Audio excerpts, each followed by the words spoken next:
Salve, salve, nação alvinegra! Começando mais um vídeo aqui no canal John do Timão. Então, se você tá chegando, já deixa o seu like, se inscreve pra gente bater a meta de 112 mil inscritos. Conto com a colaboração de todos, vamos pra cima. E vai Corinthians! Uma ótima sexta-feira a todos os corintianos e corintianas que me acompanham. Finalmente com uma vitória do Coringão, né? Estreia na Libertadores fora de casa contra a Platense. Vitória também na estreia, né, do técnico Fernando Diniz. 2-0 para o nosso Coringão. E vamos falar bastante, né, da repercussão dessa partida. Que tivemos aí, né, do outro jogo da fase de grupos. E também as outras novidades da nossa equipe. Peço que me sigam nas redes sociais, todos os links aqui embaixo na descrição. Vamos pra cima e, editor, pode rodar a vinheta. Salve o Corinthians! Bom, família, primeiro que a gente não sabia nem mais como comemorar uma vitória, né? Depois de tanto tempo, 9 partidas sem vitória, finalmente aí conseguimos retomar esse caminho e uma vitória por 2-0. Também falei sobre isso ontem, né, da questão de a gente fazer um gol no jogo e fazer o segundo gol. Desde o jogo contra o Bragantino em fevereiro, que não acontecia isso. A gente ter uma pequena tranquilidade no jogo. É surreal, cara. É surreal. Mas antes de falarmos da partida, eu preciso fazer um comentário aqui que eu fiz ontem na live e preciso falar aqui também sobre a questão da transmissão da partida de ontem, tá? Eu trouxe aqui, estava divulgado nas páginas do próprio Corinthians, da Comebol, Libertadores e tudo mais, né? Transmissão do jogo, ESPN e Disney Plus. Chegou na hora do jogo, quem tinha assinatura do Disney Plus não conseguia ver o jogo, porque tinha que ser Disney Plus Premium. Tinha que ter uma outra assinatura dentro já da assinatura. E eles não divulgaram isso posteriormente, tá? Não falaram sobre isso. Na hora o torcedor descobriu. E mais. Pô, começaram a transmissão do jogo, a bola já tava no meio campo rolando, o Bidon olhando pro alto e a bola... Não fala escalação, né? Aí depois que o jogo já tava 2, 3 minutos de jogo, ó, a escalação do Corinthians é... Não mostra uma arte na tela com a escalação. Nada. Pô, uma vergonha, cara. Um desrespeito com o torcedor. O jogo é exclusivo da ESPN e eles abrem a transmissão com o jogo já rolando. Uma vergonha, tá? Uma grande vergonha. ESPN, tá precisando de alguém para fazer a apresentação pré-jogo? Tô aqui, pode me contratar. Manda um e-mail, alguma coisa. Tô fechado no projeto, não tem problema. Quer meia hora de pré-jogo? Tô lá. 1 hora? Tô lá. A gente faz 1 hora de pré-jogo, mostra aqui, traz informações da Platense, do Corinthians. A gente monta um pré-jogo tranquilo. É surreal, cara. Surreal. Ontem foi uma verdadeira vergonha, tá? Enfim, então vamos lá. Platense e Corinthians estreia na Libertadores, né, de 2026. É a estreia da Platense na Libertadores, né? Primeiro jogo deles ali na competição. A escalação do Corinthians foi aquilo que a gente trouxe ontem, né? Com aquela diferença que o Yuri foi o titular no lugar do Pedro Raul, que o Pedro Raul treinou com o Kaique como dupla, mas no fim das contas quem jogou foi o Yuri, conseguiu se recuperar ali das dores que estava sentindo no dente, né? Da cirurgia que ele fez e tudo mais, ok? Perfeito. E o primeiro tempo foi um primeiro tempo ruim do Corinthians, tá? Primeiro tempo ruim. A gente não conseguiu ficar com a bola, a gente não conseguiu desafogar o time, a gente não conseguiu criar oportunidades, né? E aí entra uma questão também que é o seguinte, a arbitragem de ontem, extremamente caseira.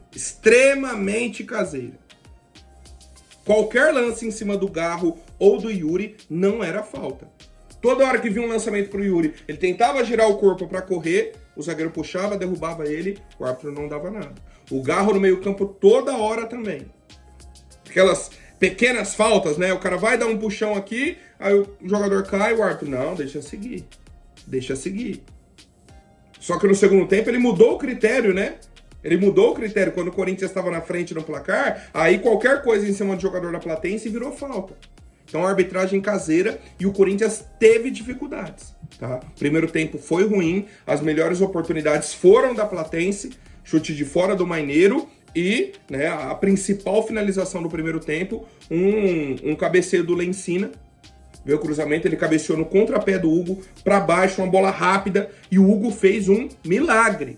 Milagre. Defesaça do Hugo. Garantindo o 0-0 ainda no primeiro tempo. Se a gente toma aquele gol, mudaria o rumo da partida. Aí já começa de novo aquilo, caramba, o time não estava bem, aí toma um gol, aí agora tem que sair pro jogo, né? Muda todo o roteiro da partida. O Hugo Souza fez um milagre. Eu cabeceio que você olha e você fala, putz, gol. E aí o Hugo vai dar um tapinha e tira a bola, tá? Então uma grande defesa do Hugo. E a gente teve no finalzinho do primeiro tempo a grande chance do Corinthians, tá? Da primeira etapa.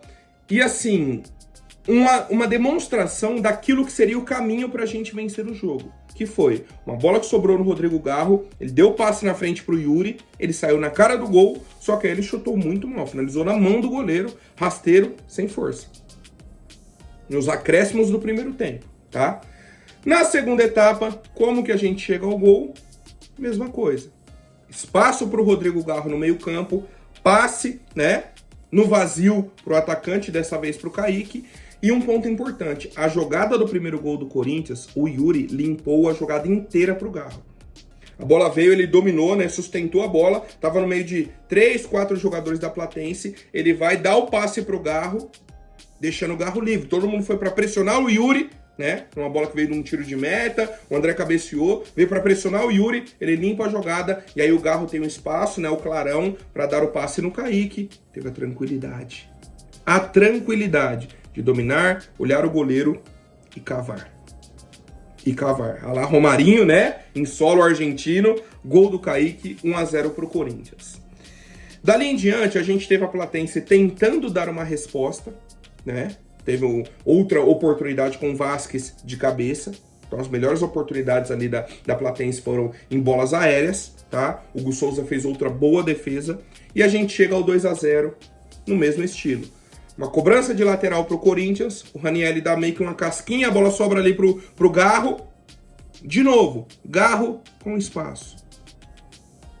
Quando o Rodrigo Garro teve espaço no campo, ele colocou alguém na cara do gol, tá? Dessa vez o Yuri saiu cara a cara com o goleiro, definiu embaixo, né? Poderia ter a opção de tocar a bola pro Kaique, conseguiu finalizar bem, 2-0 pro Corinthians. Aí é a tranquilidade, aí é o momento que a gente respira no jogo.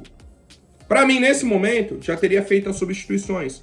Tira o Garro para descansar para o jogo de domingo, tira o Yuri, tira o André que tinha amarelo, né? Que tinha amarelo, e o árbitro deu uma falta no meio-campo lá, cara. Chega a ser vergonhosa. Eu acho que tava 1-0 pro Corinthians. O meio-campista da Platense vem com a bola, tenta girar em cima do André, o André dá o tapinha na bola e já sai no contra-ataque, com a defesa deles aberta. O Yuri correndo, o Garro aparecendo, o Kaique. O árbitro pediu falta. Falta. Tá? Então, por isso que eu falei, uma arbitragem extremamente caseira. E ele deu a falta, o time da Platense já vem inteiro em cima do árbitro. Ó, segundo amarelo, ele já tem amarelo, tem que expulsar, tem que... É isso. É a pressão da Libertadores. Tivemos outra oportunidade com o Kaique, do mesmo jeito. Bola no Garro, dessa vez foi um passe de cabeça do Rodrigo Garro. É uma bola que a gente roubou, ele cabeceou a bola pro Kaique, carregou, finalizou de esquerda para fora. E aos 78, a expulsão do Saborido, jogador da Platense, num lance que o árbitro nem falta tinha marcado, né? Um lance na frente do Bandeirinha que nem falta tinha marcado. Só que aí o Bidu ficou caído, né? Pediu atendimento e tal. Aí o VAR chamou, o árbitro foi lá, olhou. É, realmente, para expulsão. Cartão vermelho. Ou seja, a gente saiu de um lance que nem falta tinha sido para uma expulsão. Não é que ele deu uma falta e deu o amarelo e aí o VAR corrigiu. Não, nem falta ele tinha marcado pro Corinthians. Na frente do árbitro e na frente do Bandeira, tá? Depois disso que vieram as substituições, entradas aí de Vitinho e Carrilho, depois Alan, Lingard e Pedro Raul, tá? E, cara, sem muitas atualizações, né, dessas substituições, jogo já resolvido, 2-0, Corinthians com 1 a mais, mas o que o Vitinho fez ontem em campo, com 15 minutos em campo, né? Foi o tempo mais ou menos que ele teve. Meu Deus do céu, cara. Meu Deus do céu, ele não acertou nada, absolutamente nada. A gente ganhando de 2-0 com um a mais e ele não conseguia dar um passe. Um passe simples. Surreal, tá? Surreal. Mas foi isso, família. Então, novamente, tá um primeiro tempo complicado, um primeiro tempo difícil. O Corinthians teve dificuldades, não teve muito espaço para jogar, né? Encontrou dificuldades ali nessa movimentação para sair do encaixe da marcação da Platense. Mas no segundo tempo, quando o Rodrigo Garro teve espaço no meio-campo, ele colocou os demais companheiros na cara do gol. A gente aproveitou e vencemos aí na estreia da Libertadores, tá? Bom, o outro jogo da chave ficou em 1-1. Eu assisti o finalzinho de Santa Fé e Peñarol, tá? O finalzinho foi um jogo feio, inclusive com o Peñarol tendo as melhores oportunidades, né? O Santa Fé saiu na frente no primeiro tempo e tal. A gente estava acompanhando ali o primeiro tempo durante a live, né? O pessoal falando, pô, o Peñarol tá melhor no jogo e tal, e aí saiu o gol do Santa Fé. Então, no fim das contas, ficou em 1-1. E essa é a situação do grupo do Corinthians, tá? Estamos com 3 pontos, Peñarol 1 ponto, Santa Fé 1 ponto e Platense 0 pontos, né? E a próxima rodada é Corinthians e Santa Fé na Neoquímica Arena, quarta-feira que vem. Fernando Diniz elogiou, tá, a atuação da equipe, falou, é uma alegria muito grande poder estrear vencendo e quebrar essa sequência ruim que a equipe tinha. Jogo difícil aqui, o time que ganhou o Campeonato Argentino na temporada passada, e acho que o que teve de mais importante no jogo foi a entrega do time. Soube se defender muito bem e quando precisou, o Hugo fez 2 boas defesas, tá? Então ontem eu até falei, pra mim o melhor em campo foi o Hugo. O pessoal falou do Yuri, falou do Kaique, falou do Rodrigo Garro, né, com 2 assistências. Eu falei, cara, quem garantiu a vitória foi o Hugo. Porque quando tava 0-0, o Hugo fez o milagre. Se a gente toma o gol ali, seria outra partida, tá? Então, pra mim, melhor em campo ontem, goleiro Hugo Souza, certo? Que fez ali a diferença no placar, tá? E eu quero saber a avaliação de vocês sobre a partida de ontem. Cara, um ponto muito importante. O Diniz deu apenas 2 treinamentos para a equipe do Corinthians. 2. Para o jogo contra o Palmeiras, ele tem hoje um treinamento regenerativo, certo? De recuperação dos atletas. Vai treinar o time amanhã no sábado e domingo entra em campo. Então ele vai para um clássico contra o Palmeiras com 3 treinos com o nosso elenco. Então precisamos entender esse contexto. Não é que ontem, nossa, venceu porque o Diniz já fez diversas mudanças, já revolucionou o Corinthians. Não, pés no chão. Ele, obviamente, deu algumas novas instruções, fez a leitura de jogo dele e tudo mais, mas essa alteração é aos poucos, tá? É aos poucos. Ele vai colocando o estilo dele na equipe do Corinthians aos poucos. E vamos acompanhando essa evolução, né, essa melhora da nossa equipe. Bom, Memphis Depay, né, falei que ontem era o julgamento dele, ele escapou da punição, tá? O pessoal deu apenas uma advertência para ele, era no valor de R$1.000 e converteram em advertência, então tudo ok, está liberado aí para jogar quando estiver liberado pelo departamento médico, né? Agora a liberação dele apenas depende aí do departamento médico do Corinthians. Bom, na parte interna do Corinthians, ontem foi divulgado que o presidente do Conselho Fiscal, o senhor Haroldo José Dantas da Silva, está afastado do cargo. Está afastado do cargo por conta de um possível conflito de interesses, tá? Segundo as informações, ele é presidente do Conselho Fiscal do Corinthians, então cuida da parte financeira, né? E a gente está aguardando o balanço financeiro de 2025 ainda. E ele também advoga particularmente para as empresas do presidente Osmar Stabile, tá? Então, da parte pessoal do Osmar Stabile. E aí o pessoal já começou a questionar, né? Foi inclusive um dos pontos colocados na intervenção judicial, como que o presidente do Conselho Fiscal da equipe, né, da instituição, é advogado do presidente do clube. Não faz sentido, certo? Só que isso tava, ó, há muito tempo. E todo mundo só ignorava.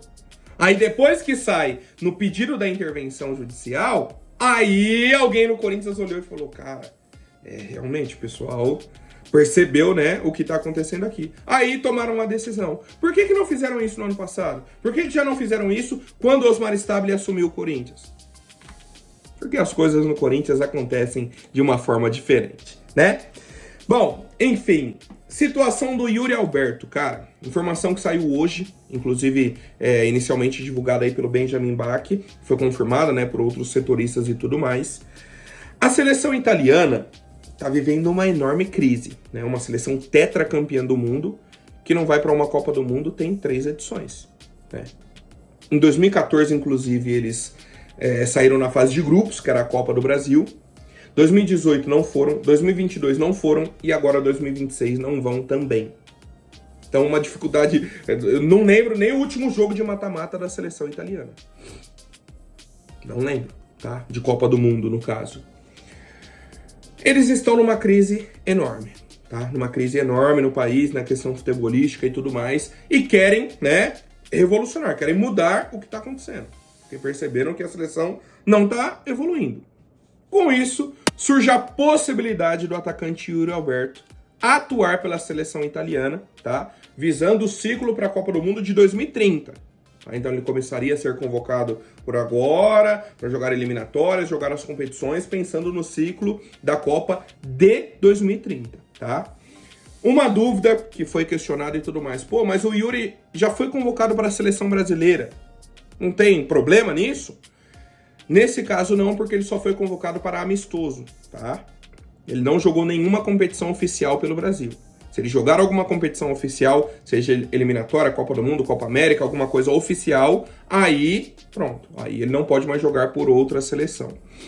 E pensando nessa situação do Yuri, tá? É algo que vai ser debatido ainda pra frente e tudo mais. Muitos clubes do futebol italiano de olho no Yuri, né? Já tem um tempo. A própria Roma, Lazio já fizeram propostas e tal. Enfim, eu penso também na situação do Breno Bidon, tá? Do Breno Bidon, que tem a cidadania italiana também e tudo mais. Então, assim, já fica ali, né? Já fica ali esse pensamento ali, quem sabe nos próximos meses tivermos alguma atualização nesse sentido.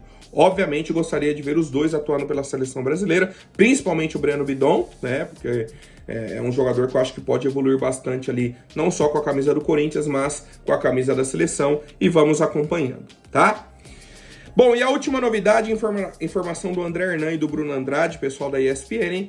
Corinthians está monitorando a situação do atacante Everton Cebolinha da equipe do Flamengo, tá? Fui dar uma olhada, ele tem contrato até o final do ano, certo? Com o Flamengo, até dezembro de 2026. E é o seguinte, o Flamengo já entendeu que não vai renovar o contrato com o jogador, por quê? Porque ele não vem tendo espaço da equipe do Flamengo e ele quer jogar. Então não faz sentido para ele renovar com o Flamengo, ele quer jogar. E lá ele não tem espaço. Só que o Flamengo não quer reforçar algum time do futebol brasileiro, certo? Porque qual que seria o melhor cenário? Chegar a um acordo com o Flamengo, rescinde o contrato dele, ele vai de graça para algum outro clube. O Flamengo já falou, não, se quer o jogador, paga. O Flamengo vai segurar o cara até o final do ano só para não reforçar nenhum outro time do futebol brasileiro. Então, ou o Corinthians, né, que está interessado nessa contratação, paga para comprar o jogador no meio do ano, ou espera até dezembro, né, para contratar o jogador para a próxima temporada. E aí eu tava analisando, né, o elenco do Corinthians, pensando nessas opções. O Cebolinha joga, na maioria das vezes, aberto pelo lado esquerdo, certo? Falei, pô, a gente tem ali o Kaique, que jogou ontem, e quem vinha jogando também era o Vitinho. Só que o contrato do Vitinho é até o final do ano. Então, assim, pensando na temporada de 2027, do ano que vem, da gente tirar o Vitinho do elenco, né? Não renovar o contrato com ele, puxar o salário dele, que não é baixo, colocar no Everton Cebolinha, seria uma evolução no nosso elenco. Seria uma melhora na minha avaliação, tá? Mas tudo isso vai depender aí de muitas coisas, muitas variáveis. Como eu disse, o Corinthians vai tentar esse primeiro acordo com o Everton Cebolinha pro meio do ano, para ele já reforçar a nossa equipe no meio do ano. Se não der certo, fica aí já essa negociação, né, embasada para o final do ano. Só que aí chega no final do ano, não vai ser só o Corinthians interessado, serão outras equipes, né, porque o cara vai estar ali livre no mercado. Então, a gente vai acompanhando essa atualização. Everton Cebolinha quer jogar, Corinthians está de olho nele, né? Já está monitorando essa situação. Aguardamos mais atualizações dessa negociação, né? Desse interesse do Corinthians na contratação do atacante Wesley. Certo, família? Por hoje é isso. Amanhã eu volto com mais novidades sobre o nosso Coringão. Deixe o seu like, se inscreve, se tornem membros. Clique no botão hype. Um forte abraço e vai Corinthians!